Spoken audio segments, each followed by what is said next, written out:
bener nggak nih Kang, kalau sebenarnya dalam proses kemarin Kang Emil mau ke Jakarta itu, ini juga nggak hanya melibatkan Kang Emil, tapi juga elit Partai Golkar waktu itu, let's say Pak Erlangga lah. Apakah memang benar waktu itu Pak Erlangga itu juga agak nggak sepakat sama Pak Prabowo nih? Kalau Pak Erlangga itu 50-50, memahami alasan kenapa di Jabar, tapi menyerahkan keputusan akhirnya kepada pimpinan koalisi, yaitu Pak Prabowo. Jadi beliau juga sadar bahwa keputusan siapa di Jakarta termasuk nasib saya tidak bisa ditentukan oleh si Partai Golkar saja. Artinya memang tawaran pertama itu datangnya apakah dari Pak Prabowo sebenarnya, Kang? Ya, Oke. kurang lebih. Malah bukan dari Pak Jokowi kan? Kalau Pak Jokowi itu lebih dalam diskusi di IKN menguatkan, oh iya kalau Kang Emil di sana, urusan tata kota, urusan pasca IKN kayaknya lebih akan banyak panggung inovasinya. Saya terus terang waktu dikalkulasi melawan kota kosong itu sedih karena berarti saya lawan siapa? Sekarang harus berdebat dengan kota kosong kan seolah-olah menurunkan derajatnya gitu ya, seolah-olah kayak lawan yang tidak jelas gitu.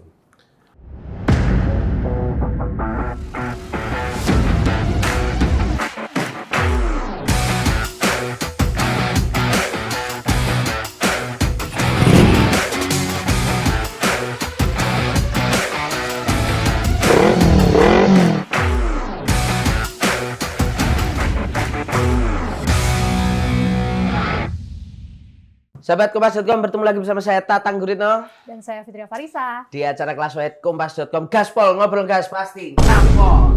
Ya. Oke, Tang. Hari ini Seru banget nih kayaknya nih. Ramai banget ya. kurang ya. Nampol lu. Nampolnya padahal, aduh. Nah, Hari ini seru banget nih. seru banget. Siapa? Tapi nih kita bingung nih, Tang. Kita mau manggilnya Kang atau Bang. Soalnya sebelumnya dipanggilnya Kang nih, tapi kayaknya karena maju Pilkada Jakarta dipanggilnya sekarang Bang. Begitu nggak, Kang Emil atau Bang Emil? Saya tidak menolak dipanggil Bang, tapi menurut saya apa adanya aja. Karena biasanya Kang Emil aja. Kang ya. Emil aja ya, enak ya. Lebih susah tadi.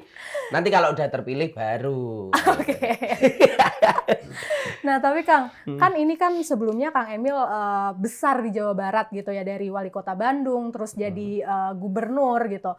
Dan kemarin sebelum akhirnya mencalonkan diri di Jakarta, kan sempat beredar kabar kalau Kang Emil memang mau mencalonkan diri di Pilkada Jabar. Terus tiba-tiba sekarang ke Jakarta nih. Gimana nih Kang prosesnya sampai akhirnya di Pilkada Jakarta? Sebenarnya kalau kita ingat, saya kan dapat 2 surat tugas. Satu bersosialisasi di wilayah incumbent saya, satu bersosialisasi di Jakarta. Tuh. Jadi sebenarnya bukan tiba-tiba, maka saya sudah melakukan sosialisasi, tapi kan tertutup lah ya, kira-kira begitu. Nah, menjelang nih terjadi 3 pertimbangan. Pertimbangan pertama itu pertimbangan teknokratis. Karena saya kurator IKN, pendidikan saya arsitek tata kota, dari koalisi itu termasuk dari Presiden Prabowo menanyakan pasca ditinggal IKN Jakarta mau kemana, kayaknya butuh penataan kota yang baru kan, imajinasi baru kan, kota global apa dan seterusnya. Dianggap keilmuan saya ada di situ. Satu. Kedua, pertimbangan politis. Pertimbangan politis itu karena Golkar sebagai kader, saya ikut dimanapun yang ditugaskan kan. Saya sampaikan, di Jabar kepuasan publik 90%, yang main gubernur lagi 70%. Tapi kalau ditugaskan oleh koalisi, karena saya sudah berpartai, etikanya saya ikut, maka saya ikut aja. Yang ketiga adalah psikologis dari Pak Prabowo-nya. Karena beliau presiden terpilih dari koalisi Kim, beliau berharap gubernurnya yang terpilih juga dari Kim. Oke. Nah, karena pertimbangan tadi banyak tata kota, bahkan kalimat ke saya kan kalau nanti terpilih, yang pertama kamu lakukan beresin kekumuhan ya, kira-kira gitu. Masa kota sudah sebesar ini masih ada kekumuhan. Jadi itu alasannya, Mbak. Ada 3 tadi, teknokratis, politis, dan psikologis. Oke.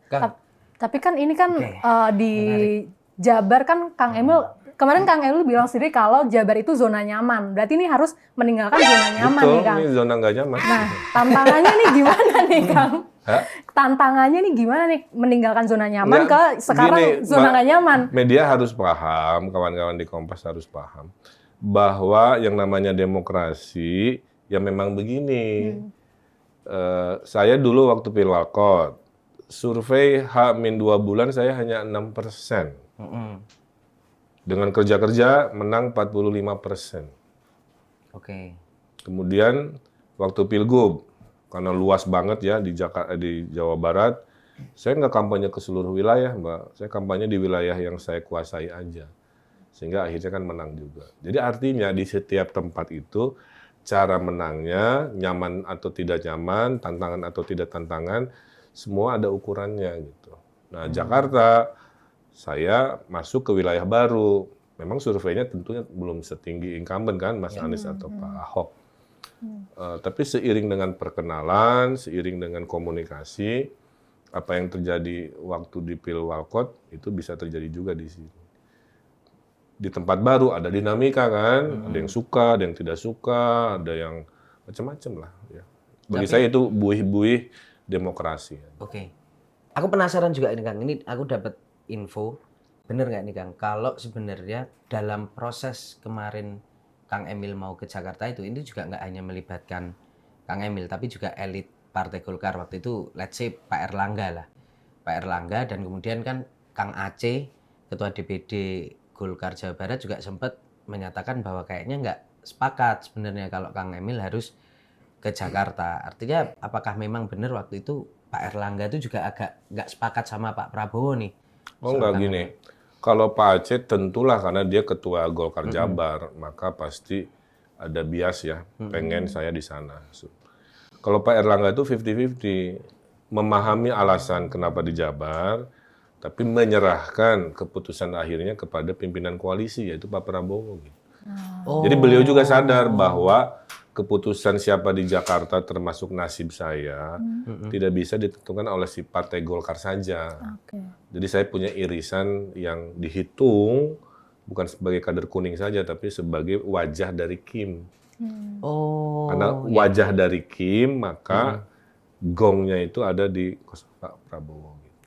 Dan Pak Prabowo tadi udah menyampaikan kan. Artinya memang tawaran pertama itu datangnya apakah dari Pak Prabowo sebenarnya Kang? Ya. Oke. Kurang lebih. Malah bukan dari Pak Jokowi. Kalau Pak Jokowi itu lebih dalam diskusi di IKN apa menguatkan, oh iya kalau Kang Emil di sana urusan tata kota, urusan pasca IKN kayaknya lebih akan banyak panggung inovasinya. Jadi Pak Jokowi itu lebih kayak echo lah menguatkan. Tapi yang minta langsung dan tentunya musyawarah dengan semuanya ya dari Pak Prabowo. Kang, ini kalau secara hitung-hitungan politik kan gini Kang.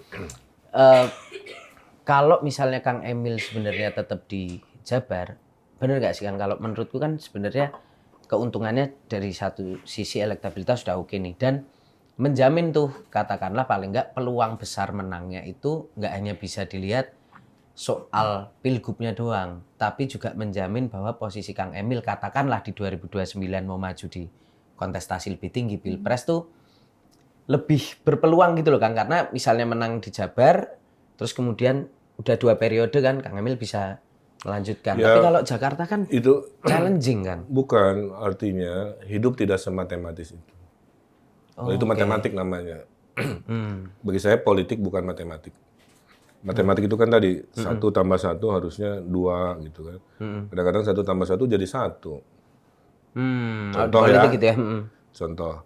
1 kuat ditambah wakilnya yang lemah 1 ternyata elektoralnya tetap 1 kan gitu. Nggak ngefek gitu ya. Ada calonnya kuat 1 tambah wakilnya juga kuat 1 sama dengan 1,5 atau 2. Jadi politik tidak sematematis itu. Nah, kenapa saya mengambil pilihan ini juga? Karena saya merasa keilmuan saya akan jauh lebih bermanfaat terasa dalam waktu 5 tahun ke sebuah kota besar yang namanya Jakarta. Saya udah mendesain seperti Jakarta itu di Cina, di Timur Tengah. Belum pernah di negeri sendiri kan sebesar ini. Di Bandung pernah. Tapi kan Bandung APBD-nya cuma 7 triliun, di sini kan 80-an triliun. 81. Bisa dibayangkan kan? Ya. Berapa banyak inovasi-inovasi yang bisa diperlihatkan dengan skala APBD sebesar itu. Plus di Jawa Barat, saya kan sudah pernah melewati gunung perjalanan yang namanya Jawa Barat. Kalau saya ngedua kaliin, saya kan melewati rute yang sama. Sehingga challenge secara keilmuan saya sebenarnya nggak banyak kalau di Jawa Barat. Betul-betul lebih politik aja. Lebih politik, menang, aman, tenang kan begitu. Kalau di sini tuh gimana beresin kekumuhan, sungai kotor gitu kan, di utara banjir. Kok perumahan apartemen murah di tengah kota, gimana teori. Jadi 90% tantangannya baru di sini. Ego arsiteknya Kang Emil masih muncul Bukan ego, juga gitu ya. artinya Artinya keinginan itu ya. Tantangan keilmuannya pas banget dengan apa yang biasa saya lakukan. Kang, kalau dengan sekarang kan Kang Emil diusung dengan partai politik yang gemuk gitu, banyak sekali. Apakah ini kemudian menjadi salah satu kekuatan buat Kang Emil atau justru malah karena banyaknya partai jadi ada beban tersendiri atau gimana, Kang? Saya ambil positifnya ya Mbak, saya kasih pengalaman lah. Saya dulu waktu wali kota hanya diusung 2 partai. Waktu 5 tahun kerja Mbak, kerja saya banyak didiskon oleh DPRD Mbak. Karena beda koalisi kan, mayoritas di mereka yang nggak nyoblos saya kan. Ini nggak boleh, itu nggak boleh, ini. Zaman gubernur, saya juga 4 partai. Sama. Ada satu sidang mengatakan nggak boleh bikin alun-alun lagi, coba bayangin. Padahal kan buat rakyat. Karena nggak suka aja kan. Ya. Nah dengan koalisi besar ini, satu, dia mewakili rekonsiliasi. Terpisah di Pilpres, bersatu di Pilkada Jakarta. Ya. Berpisah dengan PKS-nya di Pilpres, di sini barengan kan. Sehingga kan mungkin hanya demokrasi di Indonesia yang dulu berseberangan bisa bergabung kan. Nah itu kan sebenarnya kalau di sisi itu sangat baik. Yang kedua, koalisi kami itu hampir 90% kursi DPRD. Jadi program-program 5 tahun akan banyak kerjanya dibanding dramanya kan begitu. Akan lebih banyak lancarnya ketimbang macetnya. Akan lebih banyak perubahannya dibanding jalan di tempatnya. Udah si DPRD-nya besar, cenderung lebih kondusif kan. Hubungan dengan presiden satu koalisi, sehingga kalau ada kebutuhan kurang misalkan kan, tinggal ngobrol secara informal. Siapa yang diuntungkan? Rakyat Jakarta. Karena semua ekosistemnya dalam satu rentang kendali yang lebih mudah koordinasinya. Tapi Kang, bicara soal koalisi Indonesia Maju ini Kang, ini kan Golkar kuat di situ, tapi besok kan ruling partinya kan adalah Gerindra gitu Kang. Ini kemarin bener nggak sih Kang kalau misalnya ada beberapa apa sih gitu syarat-syarat yang waktu itu dalam proses Kang Emil dengan Gerindra ini pasti ada komunikasi juga. Itu ada syarat-syarat khusus yang disampaikan nggak sih Kang? Nggak ada. Jadi kenapa Gerindra lebih menonjol dari sisi prosesnya? Karena pimpinan Kim kan Gerindra. Maka dalam perjodohan saya dengan PKS, KUA-nya itu kan Gerindra ibaratnya gitu. Kan Gerindra yang menjodohkan. Contoh ya, Kang Emil siap ya gubernur? Ya Pak, tapi kalau boleh wakilnya pemenang pileg di Jakarta kan. Supaya pas lah gitu. Pas dihitung pemenang pilegnya kan PKS gitu kan. Itu di momen PKS belum gabung loh ya. Belum gabung. Tapi beliau kan sangat mendengar Pak Prabowo, oh gitu. Ya sudah, terjadilah negosiasi-negosiasi kan. Nah, jadi proses menego dengan PKS-nya pun kan oleh Gerindra. Maka sekarang dalam tim ses kami juga sama. Saya calon gubernur, Pak Suswono wakil gubernur, ketua tim sesnya insya Allah dari Gerindra. Pak Riza Patria mungkin di berita terakhir gitu. Oke, Kang, kembali ke beberapa waktu lalu sempat ada putusan MK. Sebelum ada putusan MK kan sekarang karena ada putusan MK maka ada 3 calon ya Kang ya. Sebelumnya kan ada isu atau berpotensi gitu Kang Emil melawan kota kosong karena belum ada aturan yang diputuskan oleh MK gitu. kemarin gimana nih Kang merespon itu? Saya terus terang waktu dikalkulasi melawan kota kosong itu sedih karena berarti saya lawan siapa? Satu, dua saya kan punya track record.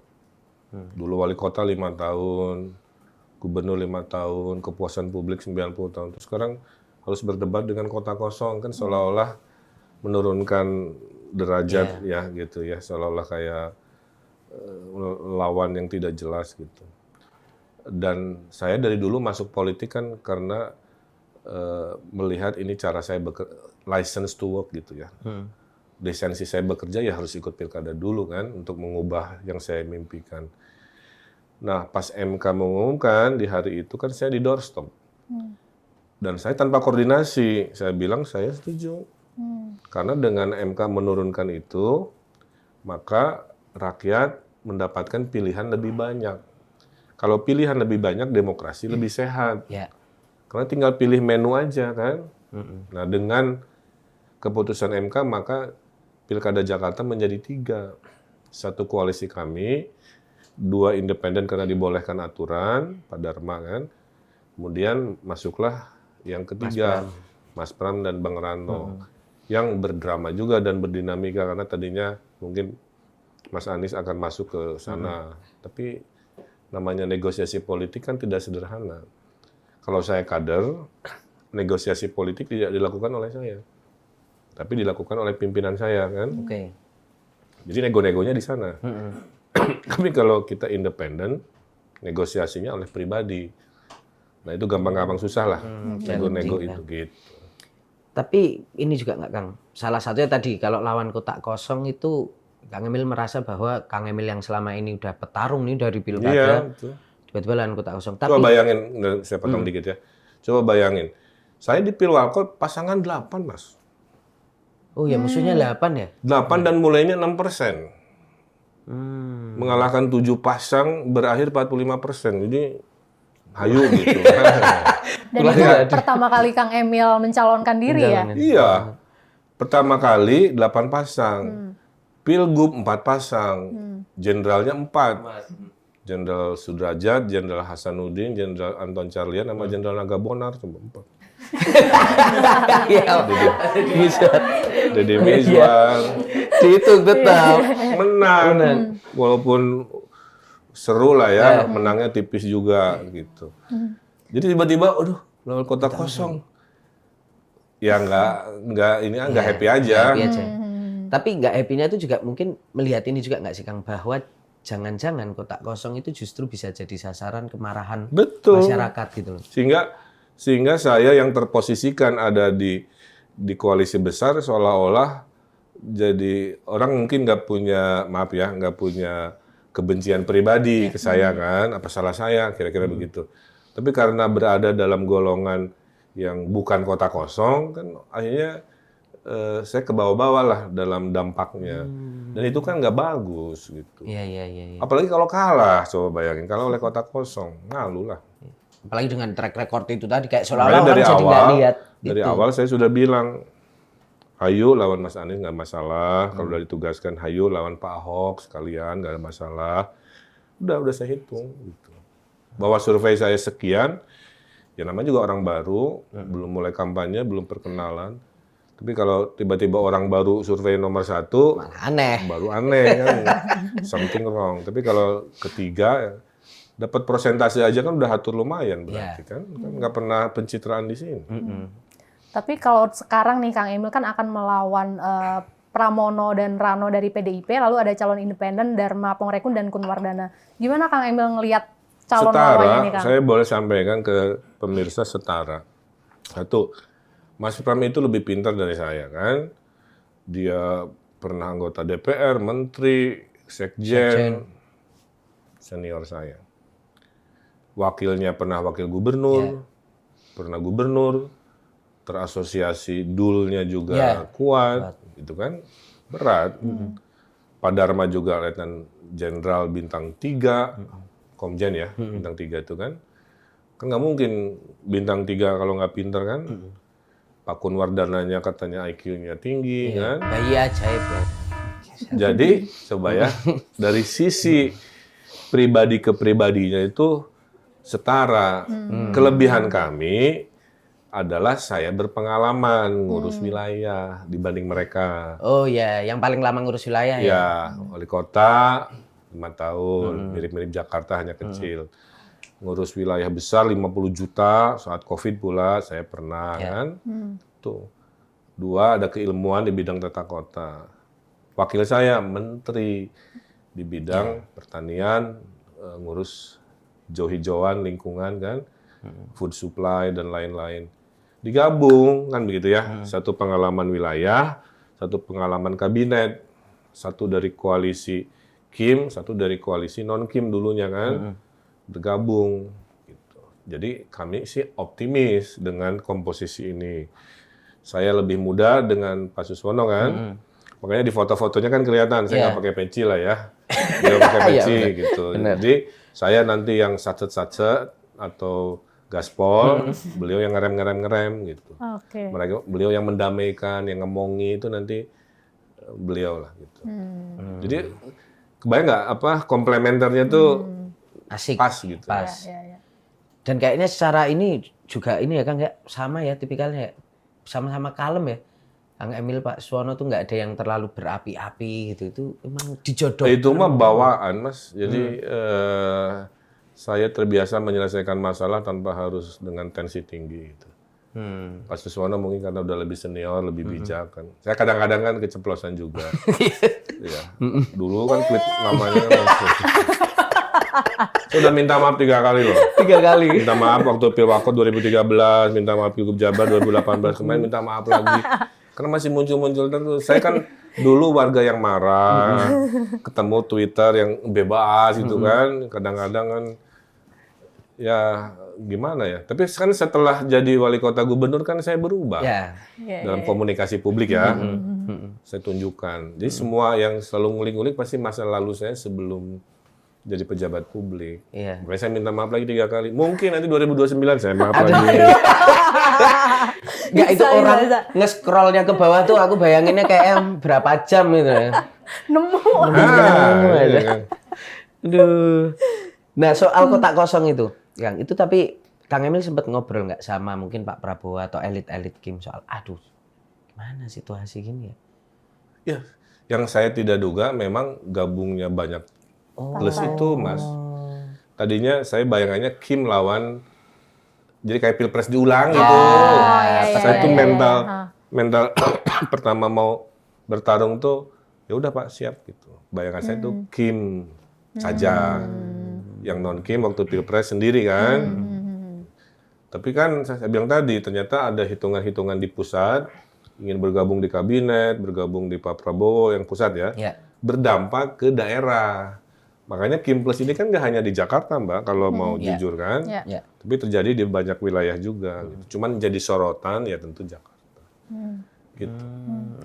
Terus yang ditawarkan Kang Emil nih Kang, program-program kayak gimana sih? Apakah nanti akan mengadopsi dari program-program yang mungkin digagas oleh Pak Ahok, Pak Anies yang mungkin memang dinilai masyarakat baik gitu Kang, atau yang belum selesai kah? Pastilah ya, saya akan fokus ke hal-hal yang klasik. Membereskan kemacetan di zaman saya dengan cara baru dan melanjutkan. Membereskan banjir dengan cara baru atau melanjutkan. Plus sekarang isu polusi kan, lebih itu pasti dikerjakan. Kedua, saya ingin juga memimpin Jakarta dengan menghormati jasa dan karya gubernur sebelumnya. Misalkan ya, Pak Anies ya dengan memperluas Transjakartanya, dengan taman-taman publiknya, Pak Ahok dan RTPA-nya dengan responsif birokrasinya kan, nerima curhatan di balai kota, nanti saya juga terapkan lagi. Karena saya juga melakukan waktu gubernur Jawa Barat. Pak Jokowi dengan MRT-nya kan, kemudian Pak Sutioso dengan busway-nya. Jadi itu pasti kita kerjakan dengan cara-cara dan ide baru. Salah satunya kan memperluas Transjakarta ke Jabodetabek. Di era-era gubernur sebelumnya kan aglomerasi nggak jadi perhatian. Pasca IKN, Jakarta harus bantu sekelilingnya. Apakah anggaran, apakah koordinasi kan, urusan air, urusan polusi, urusan transportasi. Nah, kemudian ada hal-hal baru yang belum dilakukan. Contoh, Pak Presiden menugasi saya kalau terpilih memimpin Giant Sea Wall yang di utara untuk membangun sebuah area mengatasi banjir laut yang naik di utara kan. Tapi bentuknya kan bukan hanya bendungan, bentuknya tuh kawasan. Oke. Berarti kan ada rumah, ada sekolah, ada tempat ibadah, ada tempat olahraga. Kemudian kita ingin Jakarta lebih partisipatif. Makanya ada anggaran 100 sampai 200 juta per RW supaya warga, ibu-ibu di RW berdiskusi. Ini ada anggaran nih dari Pak Gubernur. 100 sampai 200, yuk RW kita desain apa beresin kekumuhan. Kali 5 tahun kan. Ya. Kalau kumuh beres, kita geser ke ekonomi supaya naik ekonomi ibu-ibu warganya. Kalau kumuh hilang, ekonomi sudah mapan, masukin anggarannya ke budaya sosial kan. Sehingga kalikan 2.700-an RW terjadi diskusi, terjadi dialog, terjadi debat tentang mendesain kota Jakarta. Nah yang selama ini kan masih terpusat ke balai kota. Itu yang saya sebut partisipatif. Supaya anggarannya berkualitas, didampingi oleh perencana per kecamatan. Yang saya bilang satu arsitek satu kecamatan itu. Supaya pas ngatasin kekumuhan kan nanya ke orang pinter kan, kira-kira seperti apa. Kemudian kita ingin Jakarta responsif, Mbak. Jakarta responsif itu kita akan bikin Jakarta quick respon. Oke. Ngatasin kemanusiaan. Saya lakukan di Jawa Barat kan. Misalkan ijazahnya ditahan, nggak punya uang di rumah sakit, ada kepepet ini itu. Kemudian Jakarta, nih, kota tersetres nomor 9 di dunia, silakan di Google. Iya. Oleh sebuah ekosistem kan, yang level akut namanya skizofrenia kan. Ya saya ingin mengurangi Mas dengan cara negara hadir. Gimana hadirnya? Bisa curhat lewat apps. Mobile. Kalau pengen ketemu kayak gini, ada mobilnya. Namanya mobil curhat. Yang sebagian netizen menyalah artikan seolah-olah mobilnya bikin macet di tengah jalan sehingga tambah stres katanya. Ya nggak, saya bilang ya nggak mungkin lah, mobil itu nanti parkir di taman, parkir di Car Free Day sehingga orang datang ke sana, bukan mobil curhat sambil jalan-jalan seperti itu. Makanya saya senang ada podcast ini, saya bisa nerangin. Jadi kebayang ya, negara hadir ketika selama ini stres diurus sendiri. Daripada curhatnya ke IG story terus kan. Ya. Tambah stres ya. Apalagi yang nonton dikit kan. Nanti ada home visit, dokter datang ke rumah. Kemudian Jakarta saya ingin lebih humanis. Oke. Contohnya nanti ada program anak sekolah harus punya sahabat, tapi sahabatnya harus lansia. Oke. Itu gimana itu? Gimana tuh Kang? Iya, jadi nanti diwajibkan anak sekolah yang orang-orang kaya tuh yang biasanya hidup dengan dunia sendiri, tiba-tiba perintah gubernur dia harus cari sahabat lansia di daerah miskin, daerah kumuh. Sebulan sekali datang bawa makanan. Terjadilah percakapan antar generasi kan. Terjadi value kemanusiaan, terus di selfie-selfie.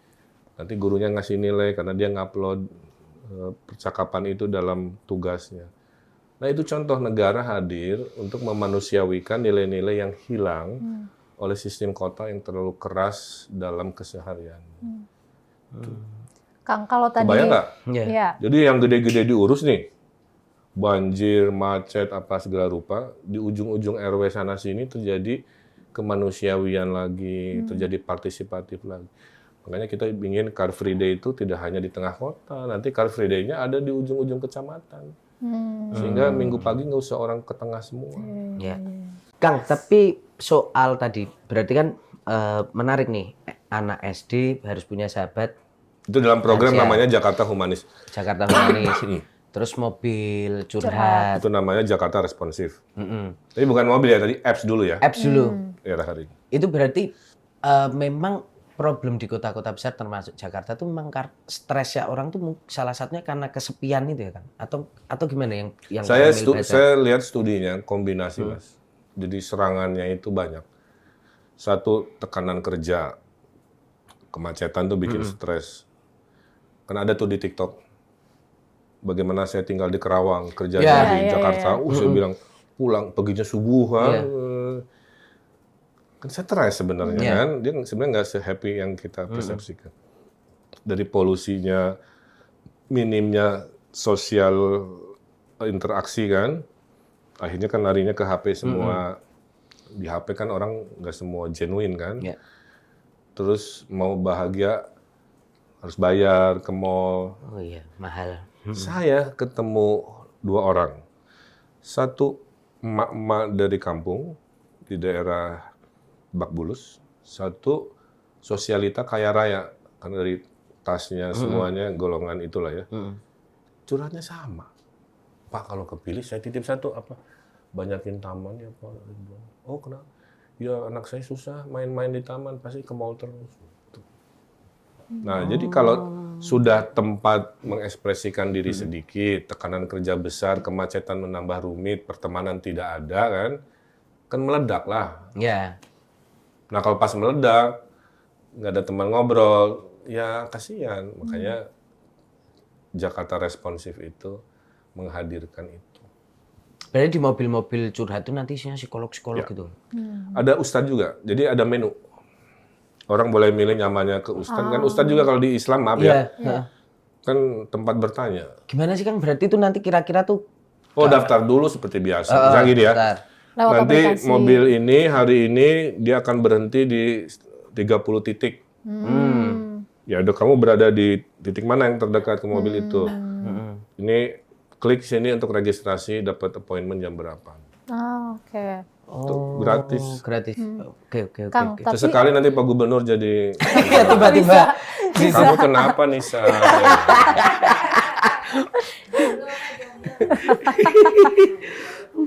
Ya, gitu. Iya, Oke. gitu. Oke, nanti saya kayaknya pengen coba. Segera kan. pasien pertama. Apa kesimpulannya? Yang bagus, yang fundamental diteruskan. Ya. Yang baru-baru, yang belum ada dihadirkan. Hmm. Termasuk dari program skala besar, sampai yang tadi hal-hal kecil kemanusiaan. Termasuk Car Free Night, nanti inovasi kami juga kalau hadir.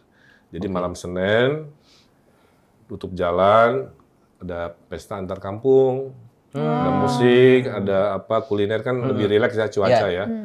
Supaya ngurangin tawuran. Ya. Karena dilatih tiap bulan, sebulan sekali antar kampung adu suara, adu apa dengan rapatnya dibarengin sehingga kan nggak ada lagu yang tawuran antar Aduh, kampung. ya. Kang, itu untuk mobil curhat itu bisa nggak waktu kampanye aja, Kang? Jangan kampanye.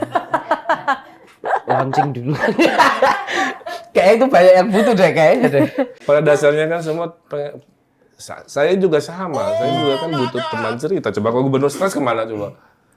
Ya, tapi kan Kang Emil ada istrinya. Ya, poinnya kan artinya kebutuhan manusia Ya. gitu. Numpahin unek-unek. Oke. Kang, Itu tapi ada lagi. masih nerusin tadi soal mobil curhat nih Kang. Kemarin juga sebenarnya banyak dikritik juga memang ya Kang ya. Karena katanya kan sudah ada psikolog di puskesmas. Itu gimana tuh Kang? Iya, kita memperbanyak. Yang namanya mobile itu memperbanyak supaya warga tidak harus selalu mendatangi negara, tapi negara mendatangi warga. Itulah birokrasi responsif. Oh, mindsetnya Iya. Oke. Termasuk itu nanti misalnya di wilayah-wilayah kayak Sarinah yang deket-deket sama kantor perkantoran itu kan juga lebih gampang kan? Pokoknya Mengakses. prinsipnya gitu. Di era kami, negara lah yang akan banyak mendatangi warga, Oke. bukan selalu warga mendatangi fasilitas negara. Oke, itu apa lagi tuh titipannya? Nih titipan nih Kang nih. Banyak yang kritik nih kenapa Kang Emil nggak fokus ke dampaknya, tapi fokus ke dampaknya tapi fokus ke dampaknya. Gimana sih? Gimana sih? Jangan diturunin dulu pertanyaannya, aduh. Oh. Fokus ke dampaknya tapi bukan mengurai akar masalahnya gitu Kang. Misalnya soal kemacetan, soal Iya. permukiman. Sekarang saya cerita ya, ini kesempatan. Kenapa terjadi kemacetan? Karena ada pergerakan. Oke. Oke. Pergerakan menjadi macet karena terlalu jauh antara tempat kerja dan hunian. Ya. Kenapa jauh? Karena mahal. Dan juga salah tata ruang. Jadi cara pertama mengurangi kemacetan secara fundamental adalah mengurangi pergerakan. Gimana cara mengurangi pergerakan? Hunian dan kantor dideketin. Itulah kenapa di pusat kota visi kita membangun banyak hunian terjangkau di tengah kota. Ya. Oh, halu Pak Ridwan Kamil mah karena nggak ada kan lahan kosong, betul.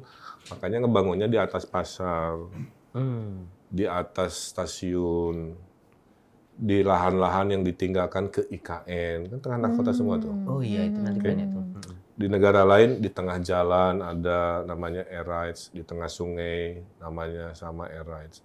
Itu sehingga orang yang tinggal di tengah kota ke kantornya lebih dekat. Apalagi ngurangin pergerakan. Kalau tadi banyakin hunian di tengah kota, kalau ini banyakin kantor di pinggir kota. Jadi yang satu banyakin perumahan di tengah kota, yang satu banyakin kantor, pusat bisnis, pusat pertumbuhan di pinggir kota. Itulah kenapa kayak SCBD misalnya gitu ya, kita bikin di Simatupang lebih banyak. Sekarang kan sudah ada tuh di Simatupang. Kita lebih oleh kebijakan gubernur dibanyakin di sana, sehingga orang Lebak Bulus ngelamar kerjanya ke kantor-kantor yang Simatupang aja, jangan ngelamar kerja di tengah kota misalkan.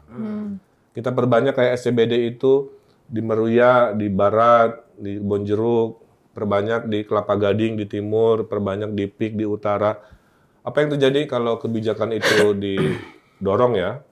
Maka orang yang tinggal di selatan, kerjanya di selatan, yang barat di barat, timur di timur, utara di utara.